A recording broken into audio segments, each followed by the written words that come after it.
సూర్యనారాయణ గారు,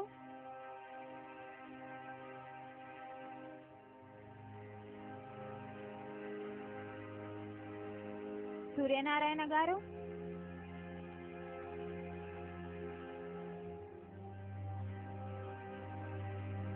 నా పేరు నందిని, ఎన్వీటీవీ రిపోర్టర్ని. మీ యొక్క ఇంటర్వ్యూ కోసం వచ్చాను. స్త్రీ మీద ఉన్న గౌరవానికి తోటి స్త్రీగా నేను గర్వపడుతున్నాను. మీరు సాధారణమైన వ్యక్తి అని తెలిసింది. మీరు ఇవన్నీ ఎందుకు చేయాల్సి వచ్చింది? ఎందుకు చేశారు?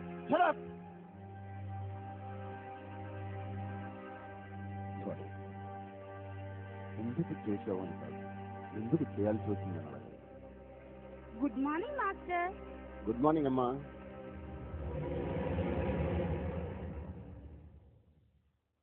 నేను ఐఏఎస్ లో సెలెక్ట్ అయ్యాను మాస్టర్. చాలా సంతోషం అమ్మా.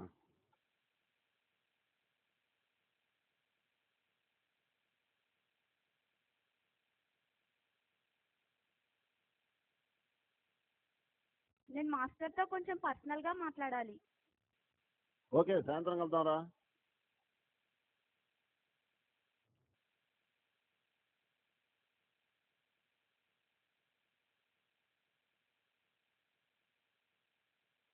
జ్యోతి, నువ్వు ఐఏఎస్ సెలెక్ట్ అయినందుకు చాలా సంతోషంగా ఉందమ్మా. అసలు మన ఊళ్ళో ఐఏఎస్ అది సెలెక్ట్ అవ్వడం నిజంగా నాకు చాలా ఆనందంగా ఉంది.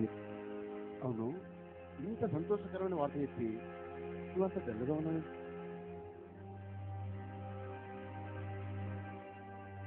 అమ్మా, ఇంట్లో ఏదైనా అన్నారా? పెళ్లి సంబంధం చూసారా? చదువుగానే ఆపేయమన్నారా? నాకు చనిపోవాలనుంది మాస్టర్.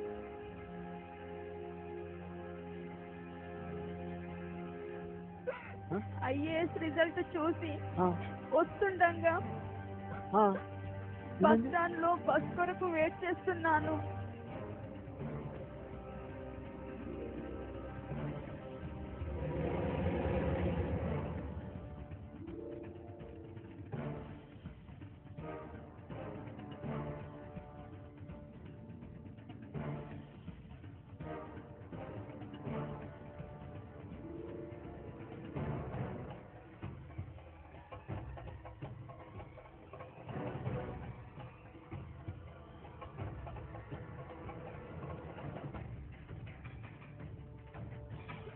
అలా నా జీవితాన్ని నాశనం చేశారు.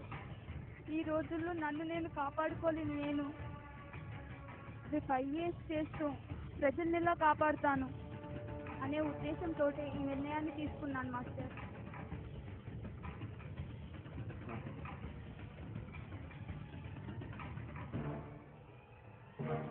చూడు జ్యోతి, నిజంగా నా మీద ఏమాత్రం గౌరవం ఉన్నా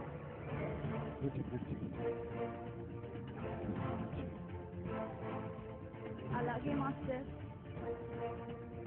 నీకు అన్యాయం జరిగింది, అందరిలాగా నీకు నువ్వు శిక్ష విధించుకోకుండా ధైర్యంగా ఐఏఎస్ పూర్తి చేసి ఇంకా ముందు ఏ స్త్రీకి ఇలాంటి అన్యాయం జరగకుండా నువ్వు కలెక్టర్ అయి కాపాడాలి. భగవంతుడు తప్పకుండా నీకు ఆ ఆత్మ విశ్వాసాన్ని, ఆత్మ స్థైర్యాన్ని ప్రసాదించుగాక. ఈ మాస్టర్ ఉన్నాడమ్మా, నిన్నగా వెళ్ళు వెళ్ళు జ్యోతి.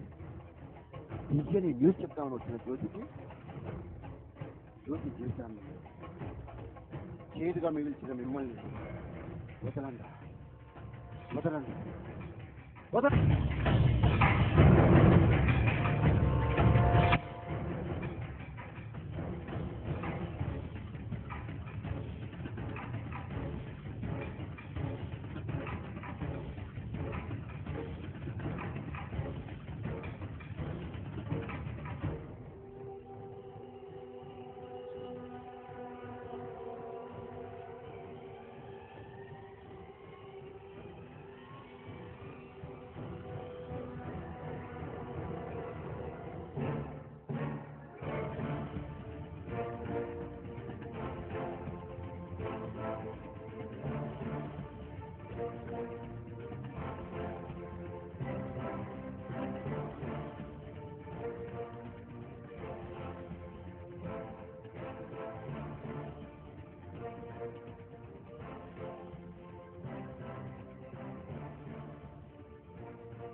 అమ్మాయిల జీవితాలతో మీరు ఆడుకుంటున్నారు, మీ జీవితాలతో మీరు ఆడుకుంటున్నారు. ఖబర్దార్.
వీడు మన డిపార్ట్మెంట్కు పెద్ద తలనొప్పిగా తయారయ్యాడు.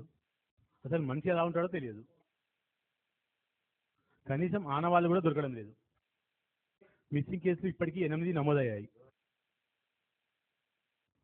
అబ్బా తలనొప్పిగా ఉందయ్యా. కానిస్టేబుల్ ఒక టీ చెప్పమ్మా.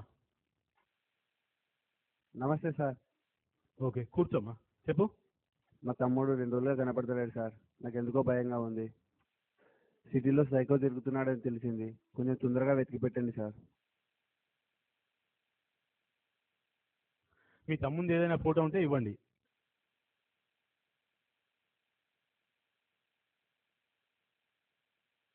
సరే, ఇన్ఫర్మేషన్ రాగానే మీకు ఫోన్ చేస్తాను. అలాగే సార్. రే ఎవరా మీరు? ఈ ఇంట్లో ఉంటున్న వ్యక్తి మీకు తెలుసా? తెలుసు. ఎటు వెళ్ళాడో మీకు తెలుసా? ఏ sir sir photography ID card तो यही बराबर है उधर ही।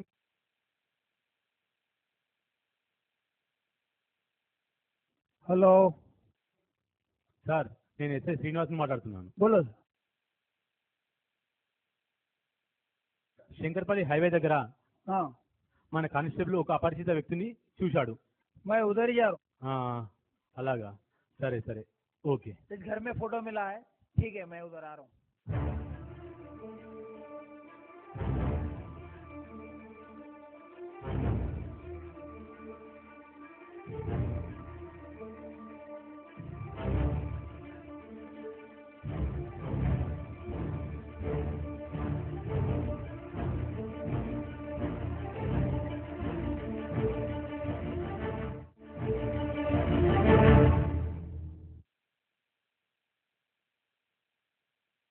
ఎన్నో రోజులుగా సిటీలో జరుగుతున్న మర్డర్లకి కారణమైన సూర్యనారాయణ ఎట్టకేలకు స్పెషల్ ఆఫీసర్ సావు బ్యాచ్ చేతికి చిక్కారు.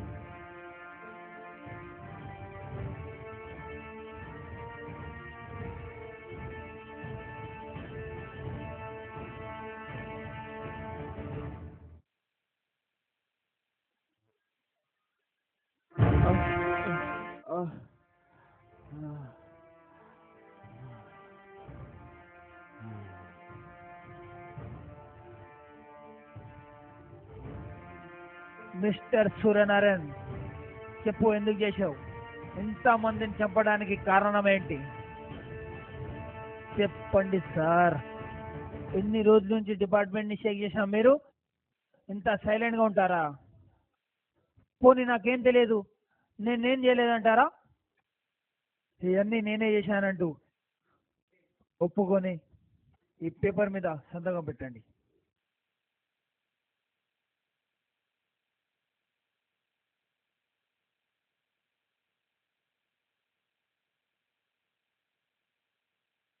इसको रिमांड में ले लो। ఎనీవే, డిపార్ట్మెంట్ చేయలేని పని మీరు చేశారు. మీకు ఉరిశిక్ష పడకూడదని భగవంతుని ప్రార్థిస్తున్నాను. Thank you sir.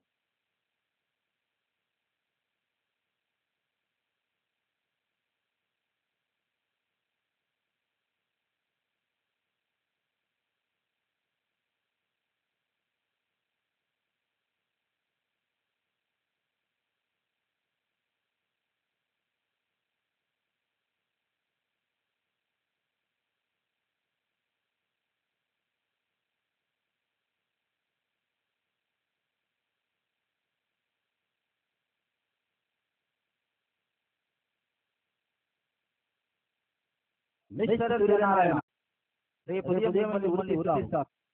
చివరి కోరిక ఏదైనా ఉంటే చెప్పండి. చివరి కోరిక అంటూ ఏమీ లేదు. నన్ను ఊరిచేసే ముందు మీడియాతో మాట్లాడాలి. మీడియాతోనా? సరే, అలాగే చూద్దాం.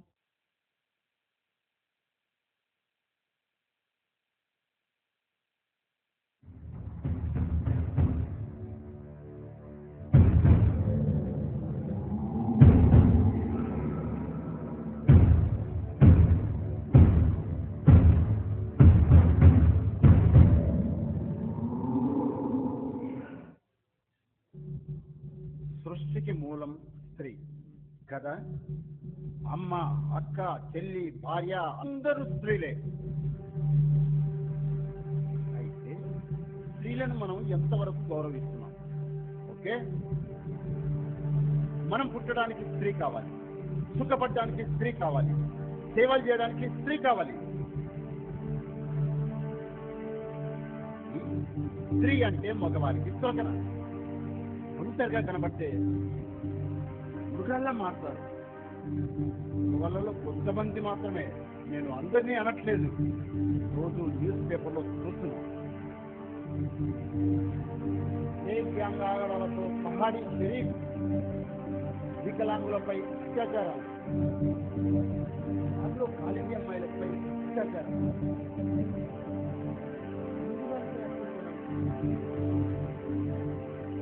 మధ్యలో చివరకు భర్తలు కట్టేసి భార్యపై అత్యాచారాలు. ఎంత దారుణం, ఎంత దారుణం. షేరింగ్ ఆటోలను అమ్మాయిలను తీసుకెళ్లి కిడ్నాప్ చేసి విచ్చలవిడిగా రేపు చేస్తున్నారు. ఇవన్నీ మనం రోజు పేపర్లో చూస్తున్నాం కదా. ఏమైనా మనలో చిన్న ఉంటుందా? ఉండదు. మళ్ళీ మన పనులు మనకు మొన్నటికి మొన్న ఢిల్లీలో నిలిపేది, ఆ తర్వాత స్నేక్ గ్యాంగ్ హైదరాబాద్ లో, మొన్న దుబ్బాకలో తల్లి కూతులపై అత్యాచారం. రేపు మన ఇంటికి వస్తుంది, గుర్తుంచుకోండి. కుక్కల వలె, నక్కల వలె, సందులలో పందుల వలె అని శ్రీ అన్నారు కదా. నిజమే, నిజమే. శ్రీ గారు ఈ మనుషుల గురించి ఎప్పుడో చెప్పారు మీరు. నువ్వు పెద్ద శ్రీ చలమనుకుంటున్నావా? స్త్రీ తరపున బకాలతో పుచ్చుకున్నాను అనుకున్నావా?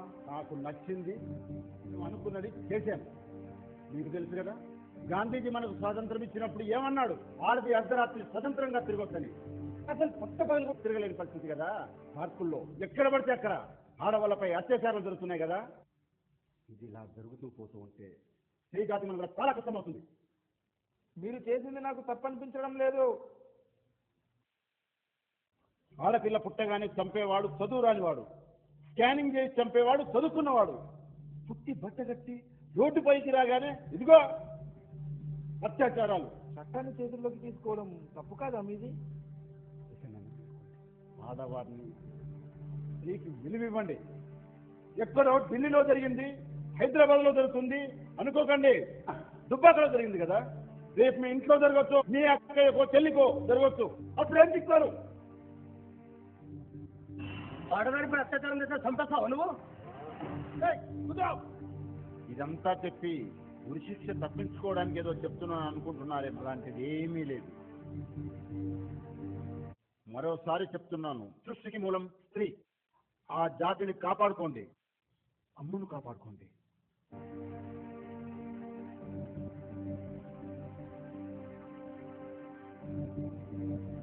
కమాన్ హంగి.